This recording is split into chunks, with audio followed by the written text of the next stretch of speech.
Mēs gari šodien debatējam par šo jautājumu, kuru droši vien mēs ar vienu balsojumu par vai pret arī izšķirsim.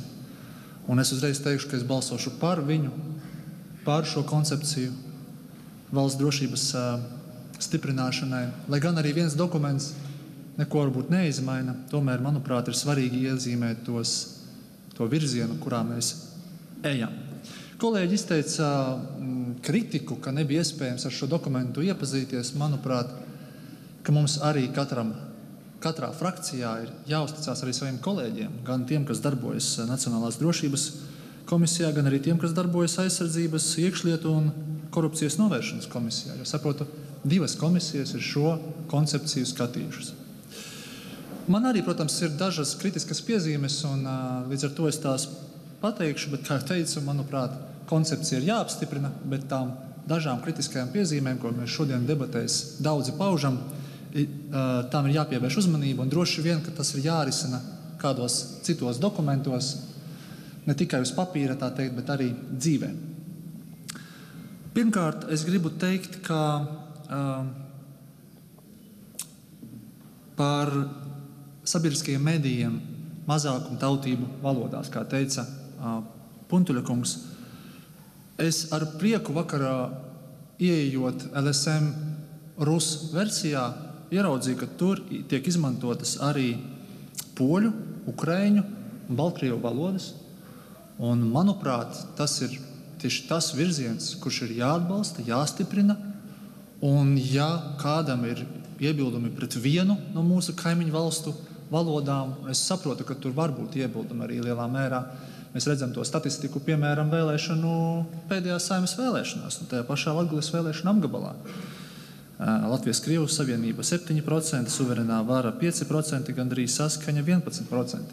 Tie Latvijas pilsoņi, tie nav cilvēki ar Krievijas pasēm, kuriem jāprasa latviešu valodas zināšanas vai kā savādāk.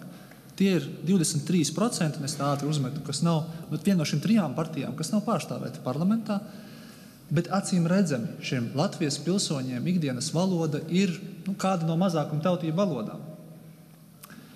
Un vēlreiz gribu teikt, ka, protams, mēs varam cerēt, ka 2026. gadā mums vairs nevajadzēs runāt arī mazākuma tautību valodās, un arī lielākajā nebūs jārunā, bet pēc iepriekšējās pieredzes un esošajās statistikas man jāsaka, ka es neesmu tik cerīgs, ka tik ātri mēs izmainīsim to situāciju. Nākamā lieta, es gribu padalīties ar vienu lietu saistībā par drošību, kad vēl darbojos Dagdas turisma informācijas centrā, neatceros, kas rīkoja Zoom semināru un aicināja vietējo pašvaldību darbiniekus, cilvēkus, nevalstisko organizāciju pārstāvis, jauniešus aprunāties par drošības sistēmu pierobežā. Man šķiet bija 2 tādi Zoom semināri, un to Zoom semināru beigās es sapratu, ka īsti tās valsts institūcijas īsti neklausās mūsu, kā pierobežas iedzīvotāju ieteikumos. Tur bija arī zemesardzes pārstāvi un tā tālāk, kur bija praktiskas lietas, praktiski ieteikumi, kā var stiprināt apraidi pierobežā, kā var sekot līdzi, tā nedod Dievs kaut kādiem lielākiem riskiem, ja tie veidojas. Bet beigās tā sajūta bija tāda, jā, mēs jūs uzklausījām, cienījamie pierobežas iedzīvotāji, bet tagad paklausieties mūs, mēs šeit Rīgā zinām, kā jums vajag rīkoties viena vai otra apdraudējuma brīdī. Un, manuprāt, tas nav koncepcijas jautājums, tas ir atkal vecais attieksmes jautājums. Vēl viena lieta, ko es gribu pieminēt, tā ir Ķīna. Aizsardzības šīs drošības koncepcijā ir pieminēta Ķīna. Varu citēt. Es gan jūtu, ka man arī, diemžēl, būs jālūdz 2 minūtes apvienot. Es apsolu neprasīt vairāk. Deputāti neiebilst. Paldies. Tātad par Ķīnu.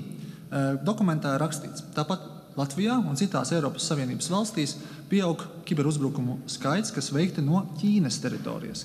Šie uzbrukumi ir vērsti pret valsts un drošības institūcijām, informācijas tehnoloģiju kritisko infrastruktūru, kā arī privātā sektora uzņēmumiem un sabiedrības pārstāvjiem. 21. gadā Eiropas Savienība aicināja Ķīnu nepieļaut, ka tās teritorija izmanto ļaunprātīgu kiberdarbību veikšanai, kā arī 2023. gadā tika publicēta Eiropas Savienības dalībvalstu apkopota informācija par ļaunprātīgu kiberdarbību veicējiem, kuru darbība ir saistīta ar Ķīnu. Tātad, kolēģi, arī noteikti gan drošības koncepcijas kontekstā mums ir jāpievērš uzmanība Ķīnai, gan arī faktiski visā mūsu, arī Saeimas darbā ir jāsaprot, ka Ķīna un Krievijas federācija šobrīd cieši sadarbojas.